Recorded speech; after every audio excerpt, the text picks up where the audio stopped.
name is Clinton. I've been in the restaurant industry for 13 years. I've been a chef, a general manager. Started out as a dishwasher when I was 17. I've done pretty much everything you can possibly do in a restaurant, from every setting, from bartending, waiting, cooking, sous chef. I've also had the opportunity to hire from all those positions. I've hired managers, I've hired crew members, part-time and seasonal. So I've done a lot of interviewing. I will tell you that the main people that I look for and things I look to when I do interview people is first and foremost showing up on time. Show up on time, preferably 5 to 10 minutes early. It gives me an understanding that this is important for you.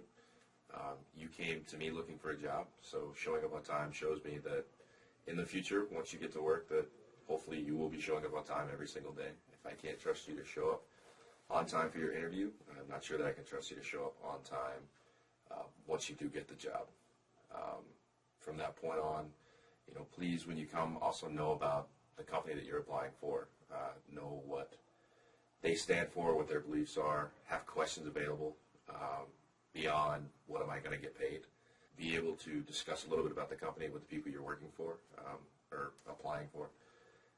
Ask questions that are relevant to that job and be prepared to answer their questions. So think a lot about yourself before you go into the interview so you can answer questions thoughtfully. One of the standard questions we get, and I have to hit on this, is what are your weaknesses and what are your strengths? Definitely you want to know what your strengths are. It's also really good to be able to talk about what you're passionate about, not just with the job, but what you're passionate about outside of work. I want to know that my employees have a life outside of their job, what they're interested in. It shows that you can be passionate about something. It shows that you can be interested in something other than just your job, which means that I can find a way to interact with you and hopefully motivate and push you through your other passions outside of work. And knowing those things is very important. My management style, as it relates to employees across the board, whether they're difficult employees or great employees or not, is to try and be more of a teacher and a coach for them. Once you actually hire somebody, you get them in the door, and you start spending your own time and your own money to train and work with them.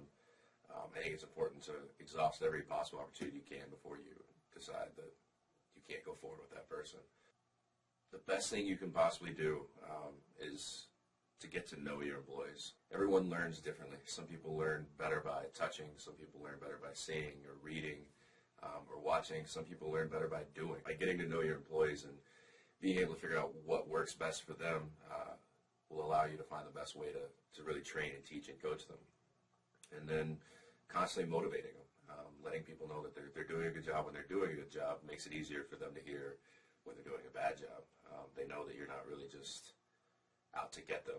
You're actually caring that they do well and trying to find out what their passions are outside of work and what they do outside of work, so you can find different paths and avenues and routes to get in there and try to find ways to motivate them.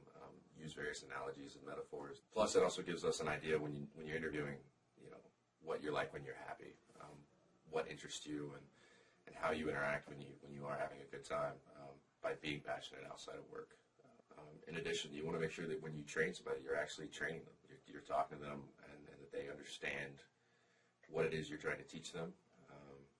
I generally like to get shoulder to shoulder with people and talk to them and figure out exactly their best learning style and their best working style.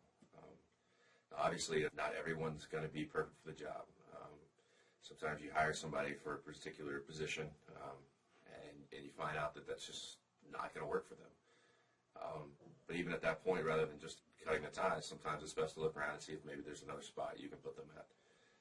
Again, from a business standpoint, you've spent so much time and money and effort already to try and train them in one spot. It's still cheaper to move them around and hopefully have them find another spot in a restaurant or whatever business it is you're at that you can put them at.